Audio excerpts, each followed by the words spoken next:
Hi guys, welcome to Yammy Bear TV. Tonight we're going to be reading you a bedtime story. It's called Bear Has a Story to Tell. Are you ready, Yammy Bear? Okay.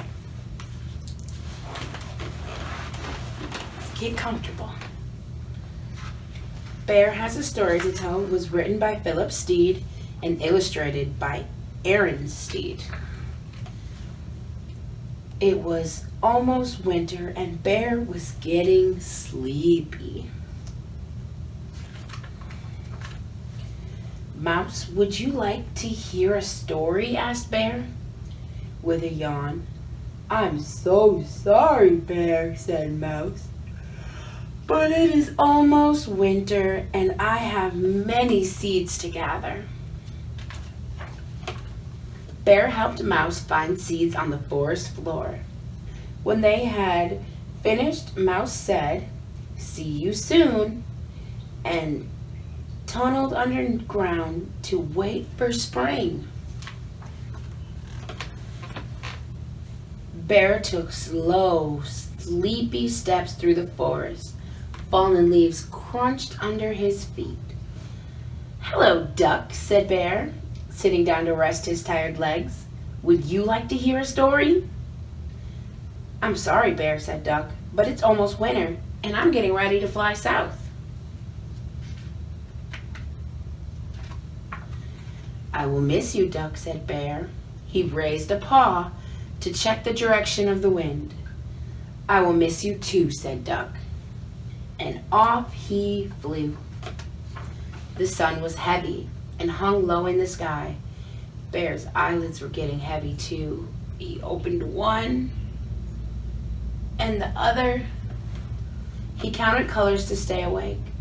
3 pink clouds, 2 red leaves, 1 green frog. "Hello," said Bear. "Would you like to hear a story?" "I am sorry, Bear," said Frog, "but it's almost winter and I have to find a warm place to sleep."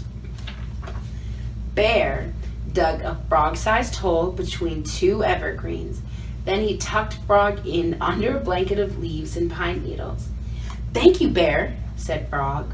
"I will see you in the spring." "Mole, are you there? Mole?" Mole was already asleep. "Good night, Mole," said Bear with a sigh. The first winter snowflakes began to fall.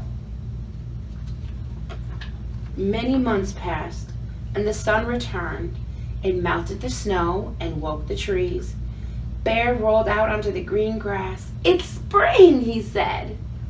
"Now I can tell my story." But first, Bear brought Mouse an acorn. "Thank you, Bear," said Mouse. Mouse was hungry after a long winter. "Welcome home, Duck," called Bear. "You must be tired from your journey." Bear showed Duck a shady mud puddle he'd found. Bear placed Frog in the sun till he was warm and awake. Frog opened one eye, then the other. "Good morning," said Bear. Bear, Mouse, Duck, and Frog waited all day for Mole to wake up. Finally, Mole poked his nose out into the moonlight.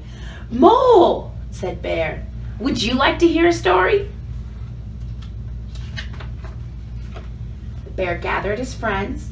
He sat up straight and cleared his throat.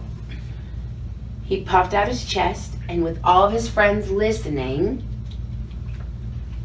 Bear could not remember his story.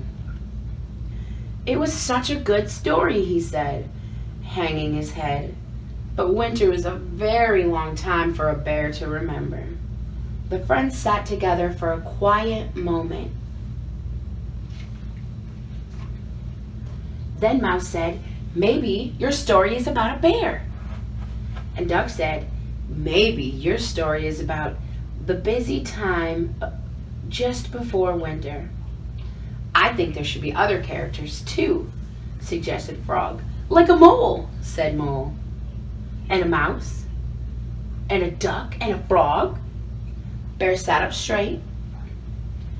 He cleared his throat, puffed out his chest, and began the story with, it was about winter. It was almost winter, and Bear was getting sleepy. What an awesome book, Yammy Bear. Are you sleepy now? Yeah? Well, Yammy Bear and I are getting ready for bed, so we're going to go to sleep. But if you tune in again soon, we'll have another bedtime story for you. Love you.